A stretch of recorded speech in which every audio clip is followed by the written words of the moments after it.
Waco, but number 2 was the shot heard around the world, April 19th, 1775. The spark that started the American Revolution. So that was another grandiose way of saying how important his actions are to those in the world compared to everyone else's. His actions mark him a place in history. He matters. People have compared Oklahoma City to Pearl Harbor as far as the impact of the psyche on the American people, that it was a surprise, it was a shock to the nation, all that. One of the chief intentions of it was the same as dropping the bomb on Hiroshima. And what was that? To hit them hard, by surprise, and heavily, and say, listen, if you don't knock it off, there's more of this to come. The McVeigh Tapes documentary airs Monday, this hour, 9 p.m. Eastern, here on MSNBC. We'll be right back. It's tax day. Sorry. Your local post office may be open until midnight. Have you already turned your taxes in? Do you feel like you maybe want to talk about cocktails? As a salute to the pain of tax day, I have both a cocktail and a really good story about cocktails for you. Okay, you ready? Here's how you make a champagne cocktail. It's very, very simple. Champagne flute, sugar cube, Angostura bitters. Soak the sugar cube in Angostura bitters. Don't be afraid. You'll be fine.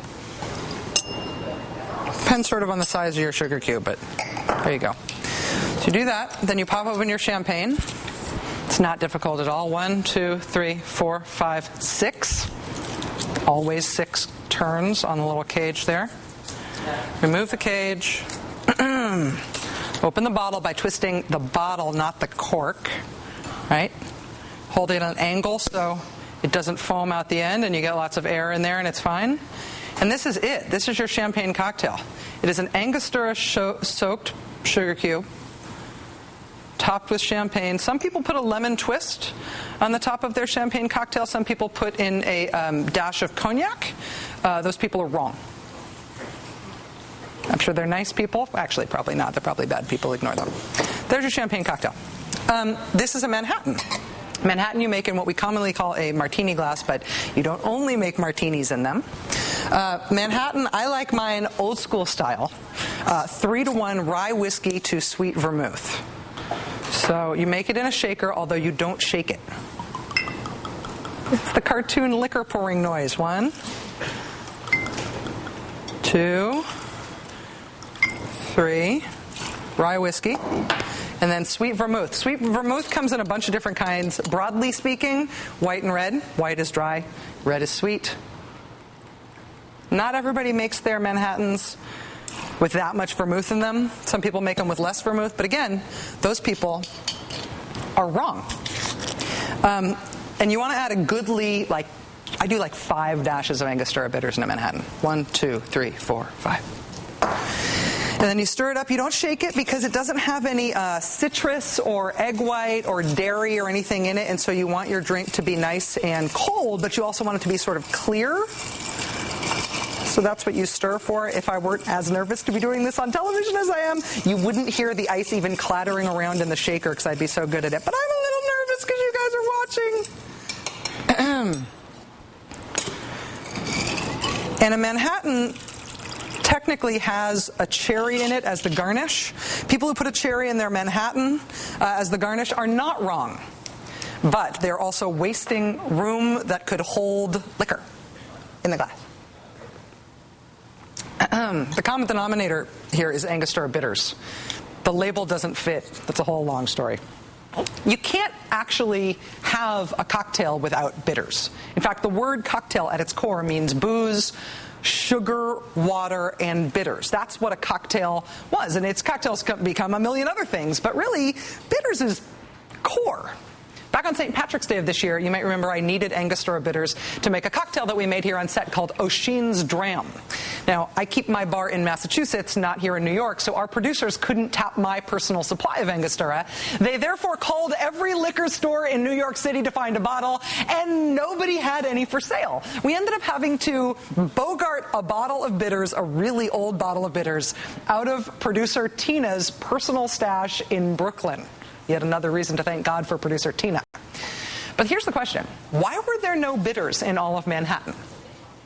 Because for a very few bad months, starting like last September maybe, there was what at least felt like a worldwide Angostura bitters shortage. And that led bars and distributors to ration what they had. It led the lucky few cocktail aficionados who could get their hands on some bitters to start hoarding their Angostura. A few days after drinking Tina's bitters here on the set with the Ocean's Dram, we here at the Rachel Maddow Show in our offices here at Rockefeller Center got an amazing package. Boxes full of bitters straight from the company. The shortage is over, at least in my office. And that leads me to what I am celebrating with these cocktails tonight, the return of Angostura bitters. The shortage is apparently over, sort of. Here to tell us what the heck happened are Genevieve Jodhan, who is the Executive Manager of Export Sales and Business Development at Angostura, and Giselle Laronde-West, who is Communications Manager for Angostura. It's really nice to meet you guys. Thank you very much for being here. Thank you for having us. I'm dorking out about bitters right in front of you, and I realize this is your business, and so it's you probably see this all the time. But what happened when we couldn't get bitters in this country for such a long time? We had a problem with the supply of the bottles, and the bottles, not the liquid. Okay, the bottles, and at the same time, the bottles were short. The demand for bitters was just rising. Cocktail drinkers everywhere, you know. So. And so the bottles problem has been solved. It has been solved. Was it solved through some dramatic cloak and dagger Superman means, or it was just got a new supplier? Another supplier. Okay. Well, when bitters were unavailable on the market in the United States for those few months, what did you guys at the company hear in terms of the reaction? Because I will tell you, it changed my life. The bitters panic just among my family and friends was palpable and real. There was a lot of late night eBay foraging.